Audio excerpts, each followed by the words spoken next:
애틀랜타 라디오 코리아 10월 3일 월요일 오늘의 한 뉴스입니다. 미국에서 극단적 선택을 하는 젊은 세대가 크게 늘어나면서 미국 내 자살 사망자가 3년 만에 다시 증가한 것으로 나타났습니다. 미 질병통제예방센터 보고서에 따르면 지난해 스스로 극단적 선택을 한 사망자는 47,600여 명으로 1년 전보다 약 4%가 증가했습니다. 자살 사망자는 1999년부터 2018년까지 35% 증가하다가 코로나19가 유행하던 2019년부터는 줄어들어 2020년에는 전년 대비 5%가 감소했었습니다. 그러나 2021년에는 다시 증가하면서 역대 가장 많았던 2018년에 근접했습니다. 인구 10만 명당 자살 사망자도 지난해에는 14명으로 전년 13.5명에서 증가했습니다. 특히 15세에서 24세 젊은 남성들의 자살이 크게 늘어났습니다. 이 나이대 젊은 남성들의 사망은 8%가 늘어났습니다. 40년 만에 최고 수준으로 치솟은 물가로 미국 마트에서 익숙한 풍경인 1+1 등 할인 행사가 자취를 감추고 있는 것으로 나타났습니다. 현재 미 식료품점에서 물건을 하나 사면 하나를 더 주는 1+1 행사나 2리터짜리 탄산음료를 1달러가 채 안 되는 가격인 99센트에 판매하는 눈에 익은 할인 행사를 찾아보는 게 쉽지 않게 되었습니다. 리서치 업체 인포메이션 리소스에 따르면 올해 3분기에 육류를 제외한 모든 식료품 할인 폭은 코로나19 확산 이전인 2019년에 비해 현저하게 떨어졌습니다. 2019년 3분기에 미국에서 판매된 식음료 제품의 25.7%가 할인된 가격에 판매됐었는데 올 3분기에는 20.6%만이 할인 행사 제품에 포함됐습니다. 미 언론들은 일반적으로 식품 제조업체들이 유통업체의 판촉 행사 비용 일부를 지원해왔는데 제조업체가 공급망 문제로 어려움을 겪으면서 지원을 줄이거나 아예 중단해 할인 행사가 줄었다고 설명했습니다. 11월 8일 미국의 중간선거를 한 달여 앞두고 오래된 이민 논쟁이 또다시 불붙고 있습니다. 미국이 인구와 국가 경쟁력 유지를 위해서라도 한 해에 100만 명 안팎씩 이민자들을 계속 유입해야 한다는 이민 옹호론과 무단으로 국경을 넘다가 체포된 이민 행렬들만 해도 사상 처음으로 한 해 200만 명을 넘어 강력하게 통제해야 한다는 이민 제한론으로 팽팽하게 맞서고 있습니다. 미국은 인구 유지를 위해서는 적절한 이민자 유입을 지속 허용해야 할 것으로 의회 전문지 더 힐이 보도했습니다.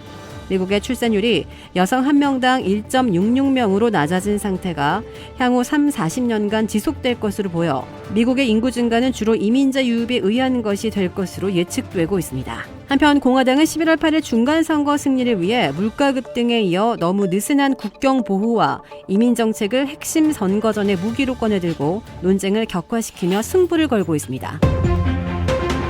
캘리포니아주가 음력 1월 1일인 설날을 주 공휴일로 공식 지정했습니다. 캘리포니아주 의회 홈페이지를 보면 의회는 설날을 공휴일로 지정하는 법안을 가결 처리한 뒤 지난달 주정부로 보냈으며 개빈 뉴섬 주지사가 지난주 법안에 서명했습니다.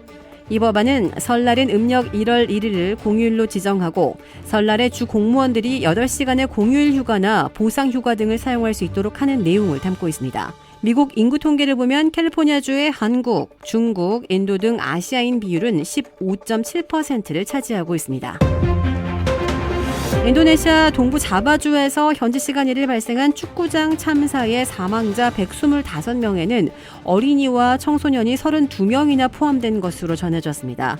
안타라 통신 등 현지 언론과 외신 등에 따르면 리스티오 시깃 프라바워 경찰청장은 브리핑을 통해 이번 참사의 사망자 수가 125명이며 부상자는 320명 이상으로 확인됐다고 밝혔습니다. 또 인도네시아 여성 아동보호부는 이번 참사의 사망자 중 최소 32명이 17세 이하 아동, 청소년이라며 가장 어린 사망자는 3세에서 4세의 유아라고 전했습니다. 프라바오 청장은 현재 경찰이 당시 사고와 관련한 자료를 확보하고 있으며 이를 바탕으로 원인을 조사해 일반에게 공개할 계획이라고 말했습니다. 이번 사고는 지난 1일 인도네시아 동부 자바주 말랭 리젠시 칸주루안 축구장에서 열린 아레마 FC와 페르사바야 수라바야 축구팀 경기 후 밤 10시쯤 벌어졌습니다.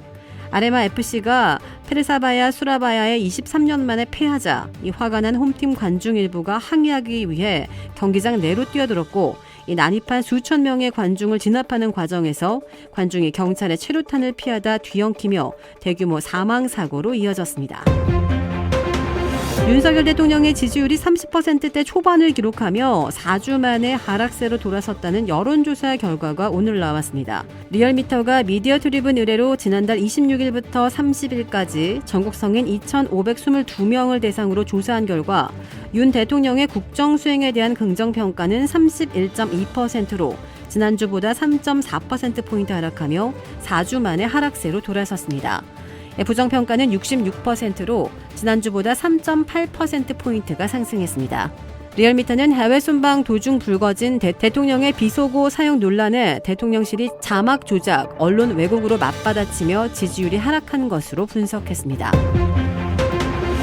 주택 구매뿐만 아니라 커머셜, 웨어하우스, 비즈니스 건물까지 부동산계의 큰손 이주환 부동산.